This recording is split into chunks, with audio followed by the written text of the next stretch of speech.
하나님 나라 관점에서 읽는 공동체 성경 읽기 가족 여러분, 한 주간도 평안하셨지요?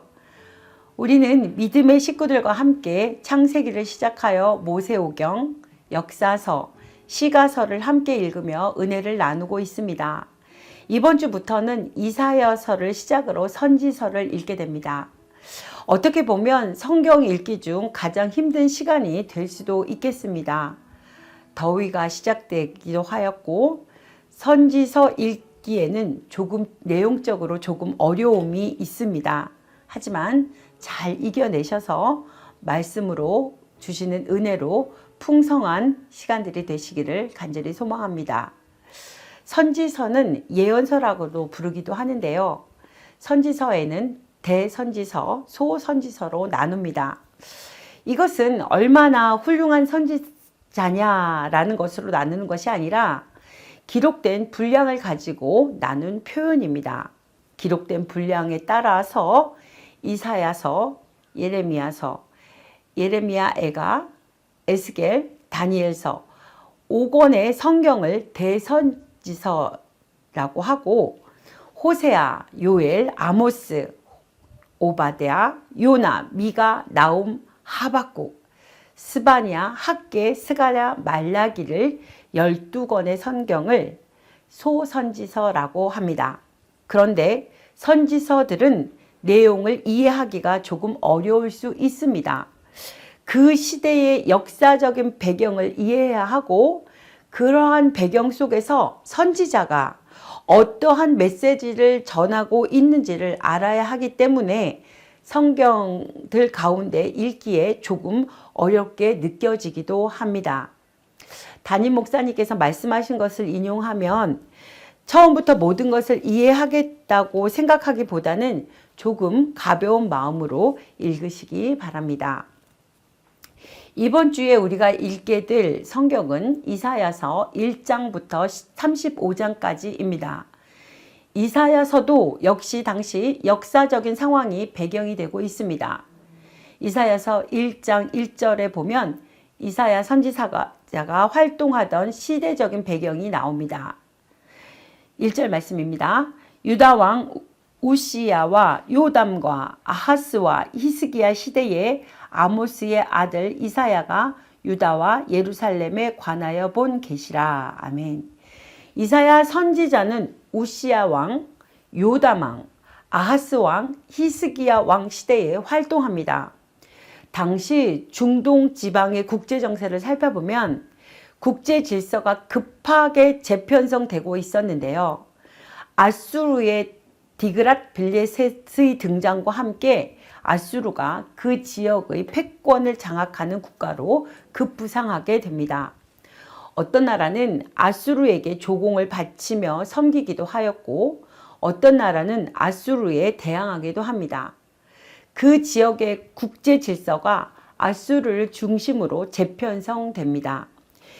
이러한 혼란기에 누구 편에 설 것인가 라고 하는 것이 굉장한 중요한 정치적인 이슈였습니다. 이사야서는 이러한 역사적 배경을 가지고 있습니다. 내용적으로 구분해 보면 이사야서는 1장부터 39장까지 크게 세 부분으로 나누어져 있습니다. 1장부터 12장까지는 아하스 왕 시대를 배경으로 하고 있고요. 28장부터 39장까지는 히스기야 왕 시대를 배경으로 하고 있습니다. 그리고 그 사이에 있는 이사야 13장부터 27장까지는 유다 주변에 있는 여러 민족들에 대한 예언들이 등장합니다. 우리가 이 세 부분 가운데 있는 말씀, 이사야서 13장부터 27장까지 말씀을 중심으로 이사야 1장부터 39장의 예언들을 분석해 보면 왜 이사야가 13장부터 27장에서 여러 민족들에 대한 하나님의 심판과 그들의 운명에 대한 말씀을 기록하고 있는지 생각해 볼 필요가 있습니다. 첫 번째로 앞부분과 연결해서 생각해 본다면 아하스 왕은 국제적인 질서 변화 속에서 중동 지방의 신흥 강대국인 아수르의 힘을 의지하여 유다의 생존 전략을 짜게 됩니다. 하지만 이러한 아하스의 태도는 하나님께서 보실 때에 마치 또 다른 우상 숭배와 같았던 것입니다. 하나님께서 아하스가 하나님을 의지하기를 원하셨지만 이사야 7장에 보면 아하스는 하나님을 찾거나 구하지 않겠다고 말하고 있습니다. 자기 나름대로의 정치적인 방법으로 문제를 해결하고자 했던 것이지요.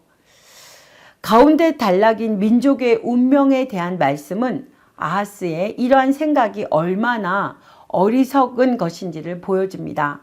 그들의 운명도 모두 하나님께 달려있음을 보여줍니다.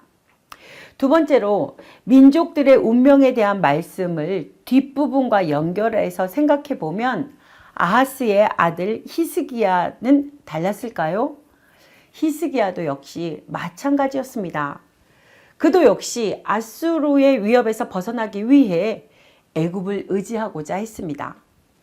하나님께서 보실 때 히스기야 왕의 행위도 역시 우상 숭배와 다를 바 없었습니다.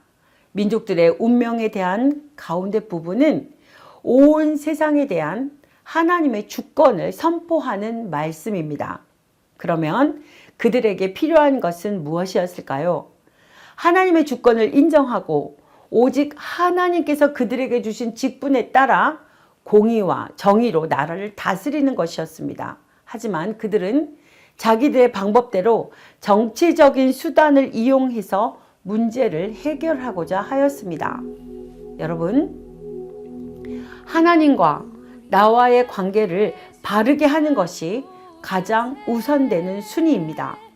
하나님과 바른 관계 속에 하나님 앞에서 나에게 주신 직무를 충성되이 감당할 때에 그 다음은 하나님께서 우리의 길을 인도하십니다.